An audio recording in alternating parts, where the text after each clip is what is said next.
So today I'm going to do a little chatty on German style or Rhineland pattern axes. This is a crooked piece of hickory. I'll save that for later. But I've got some Pignut Hickory that I cut yesterday. Today is July 16. It's hot. It's about 90 degrees. It's really overcast though, so not the worst, but I thought I would do a quick talk on these German style axes. I've got one from Germany, Helco, forest axe size or boy's axe size, probably about 2.5 pounds.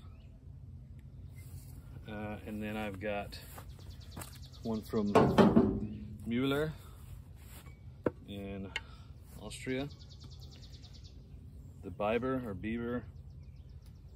Tell me how that's supposed to be said and I'll say it right. Biber. Classic. It's about a 5.5 pound axe. German or Rhineland pattern axes have 3 distinct differences between American style axes. You know, the Swedish axes you get nowadays, those are American style. We have the fat pole on the back with the smaller bit. That's pattern after American filling axes, and they're good patterns. That's why they're popular in other places besides America. These, however, have, like I said, 3 distinct differences. A smaller pole, generally speaking. This poundage of an axe would have a much wider pole, and same for this one on the back. And I think that's probably historic forge methods where they would forge weld and they would have a sheet of metal that they would bend over and put a high quality steel bit in, softer metal in the back they would wrap around. Well, then you get the billets with the more steel back here and you get the bigger poles and all that stuff. That's why the manufacturing changed and all that. So I assume that's the logical leap. Okay, how about that? The other 2 things are, it's got a wider bit up sweep, and I guess this would be a beard. You know, bearded axes, when the blade goes below where your hand might be, but typically there's a little bit more down in here that goes below the profile, but still we got those 2 double sweeps, which is a wider chopping bit. This is not really a splitting pattern, but I'm going to split with it today because I like the workout. And the third thing is this big chunk right here of a handle. It's a very chunky big handle right there. Most of the time felling axes come down, the eye of the blade comes down to the swell in the handle here, but these all have a thicker, wider part here, and it can't be for your hand. And that one feels okay, I guess, for a smaller axe, but that's not. If anybody knows why they make them like this, comment, because I don't know. Maybe it's so that there's more wood here, so that this extends the life of this kind of a handle for when you hit it with wood when you're splitting it. I don't know. Maybe it adds non-steel weight, so there's a little bit more weight there at a premium. I'm open to hear more about that if anybody knows.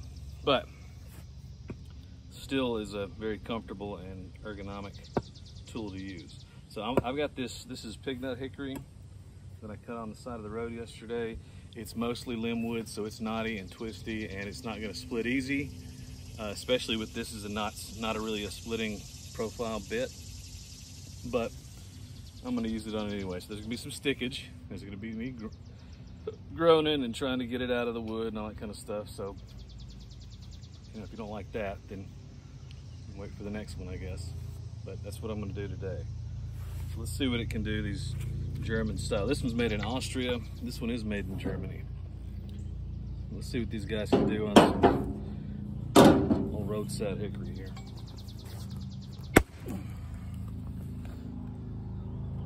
Split that pretty good. A little stuck, but it's going to go.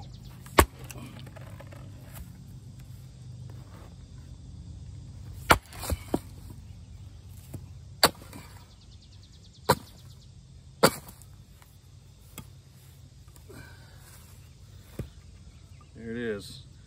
Big fat knot right in there. It's all right. That's probably good. I don't like the split hickory too small, and this stuff especially, I probably won't burn it till following fall. Let it get a real good season on. So if the pieces are a little big, that'll be okay. There's some other smaller stuff in here too that I'm not going to split probably. Just take the limbs off. I could hit that one time just to kind of open it up.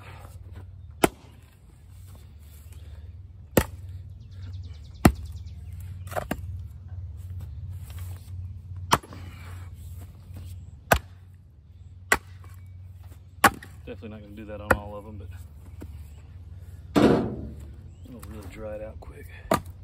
The thing about hickory too is you can cook with it. Definitely a smoking wood. I would say a barbecue wood. Now, a little culture here. If you're an American and you barbecue, there's two different definitions depending on where you are. If you're out west, probably up north, to barbecue is to verb, meaning I'm going to go barbecue hot dogs in the backyard. Down south, barbecue is a noun. I've cooked some barbecue. I've smoked and made barbecue. Now there ain't no right or wrong to it, I don't think, because we can all talk however we want. But hickory wood is typically used on the smoker to create what might be called Southern or Tennessee or North Carolina or just Carolina barbecue. It's not a barbecue channel. I'm sure there's some barbecue dude out there who's like looking up hickory videos and he sees this and he's like, man, what are you talking about? Well, that's it.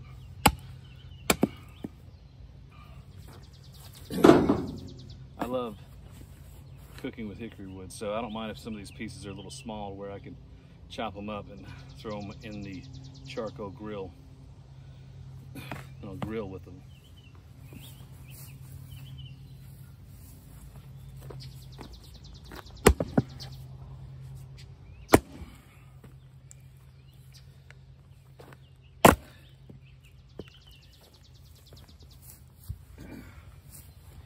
Yeah, I got the fiberglass out for this guy because I can just tell it's not going to split that much with these axes. So if I can open them up with the big guy, then split it.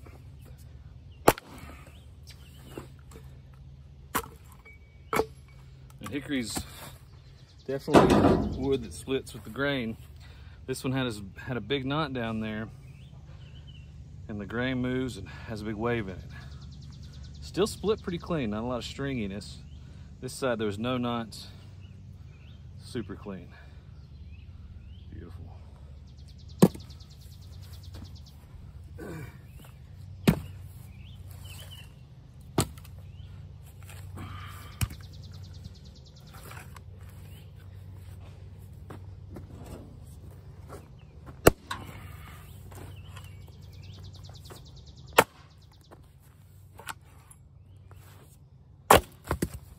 Even these axes, like this is a big axe, 5 pounds, 5.5 pounds. So if I was going to chop a bunch of trees down, it'd be a lot of steel to be swinging around. Definitely make progress faster. But now when you compare this to something like this, which is a hard tool to use anyway. Oh, this is 6 or 8 pounds. Probably 8. Yeah, definitely 8. With that fiberglass handle, it's not fun to use. Whereas this one, yeah, I may gotta swing it once or twice more. It feels good to use, so I just don't mind. ever.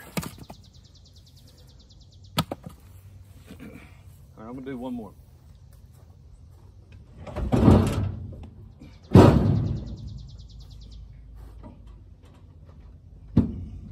Hang on. Perfect one right here. Here we are.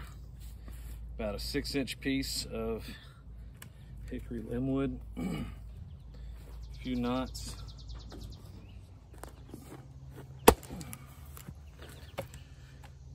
So not only do you have kind of, I don't know that it translates well over the sound over the internet, but when you split the wood, there's a deeper thunk sound that, or chop sound when you get it split.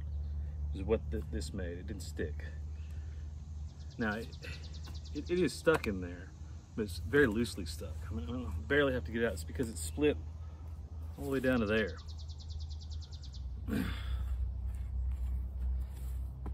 So when that happens, when you're there, you can power through it, but it's kind of a relaxing, leisurely chopping that goes on.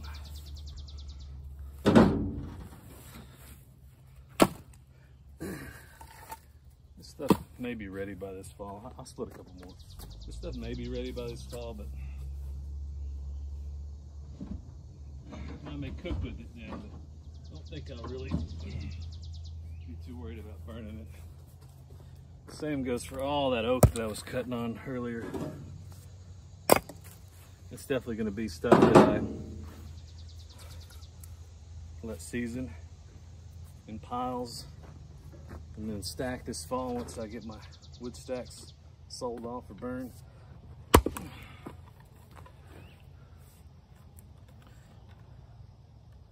Maybe there. This one feels a little bit more stuck. It is, but it'll come out.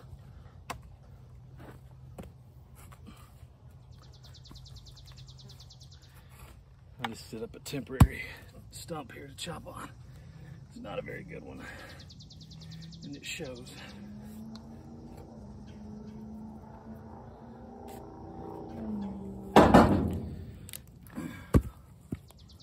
Let's go right here on this guy.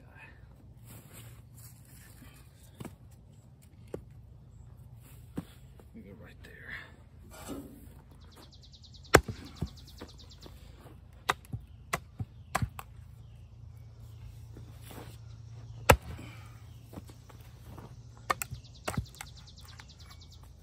Hickory is definitely one of those that you can cleave from the side better than oak.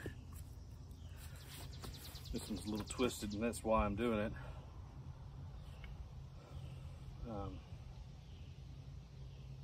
Yeah, oak just doesn't seem to like that, but you can do it with hickory some. This one's got just enough of a lean to it to where I need to get this little block in here every time.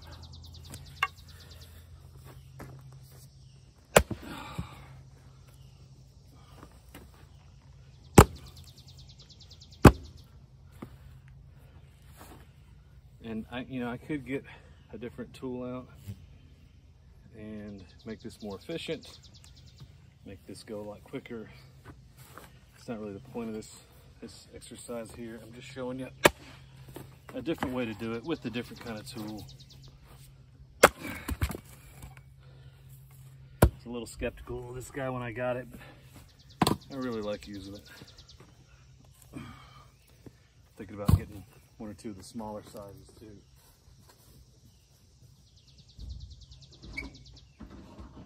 I don't need it. I have a, we'll say manic collection, maybe obsessive collection. So I definitely don't need any more axes, but if I go through life without trying all of them, well, just doing myself and you, and it's disservice not to properly vet, use, and explore all the different options out there. I owe it to the greater effort here. Also, you can hear the nice big piece of steel. Okay, German Rhineland Pattern Axes. There you go, Austria and Germany. See ya.